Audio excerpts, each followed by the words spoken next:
hello there. Yes, sir. Hey, how you doing, Guy? Pretty good, Mr. Williams. I found, we was tearing down an old house, and I found this cylinder it's got the Constitution of the United States in it. Uh-huh. And also it's got a parchment in it where George Washington signed it, where he is asking troops to go fight in the war. Is this an original or a duplication? I don't know. See, this is what I'm wanting to find out. Well, there are a bunch of places that can do that for you.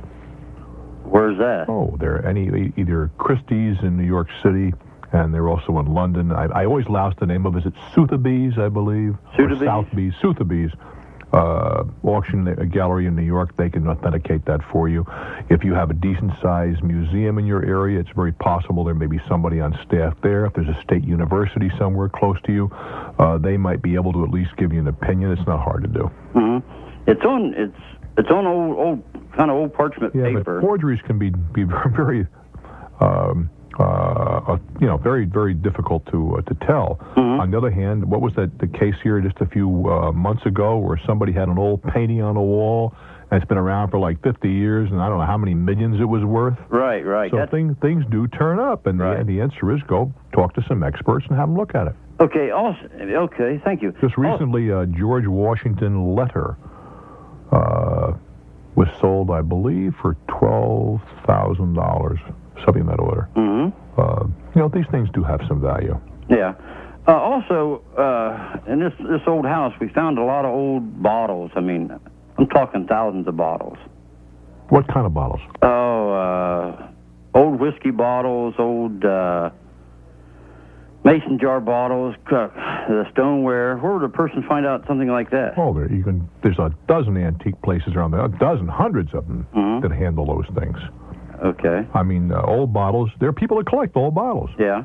But mason jars, I don't know, but the old whiskey bottles and that sort of thing. I remember years ago, walking into a store in Colorado where they were selling square milk bottles. And I remember when square milk bottles came out. Yeah. As opposed to the round ones. Right. And there are people that collect them. So the old bottles may have some value. If there's thousands of them, chances are you got a few bucks there. Okay. I mean, and a good you go to an antique dealer that specializes in glass. How big a town is Somerset?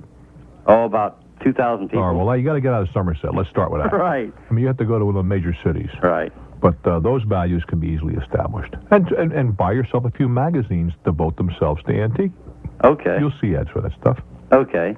Okay, thanks a lot, Mr. Williams. Take care. Okay, bye. I bought an old drugstore when I was a kid. Turned it into a restaurant.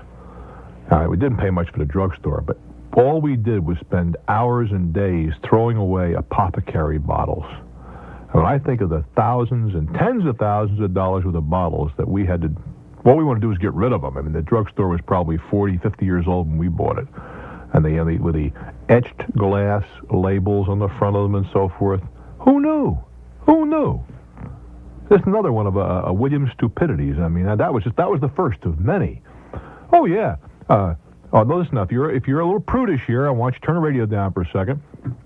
I bought a piece of property 30 years ago, and all I wanted to do was clear it and get it straightened out and get rid of the debris. I found a very small, albeit well-packed cottage filled with 19th century pornography, which I burned.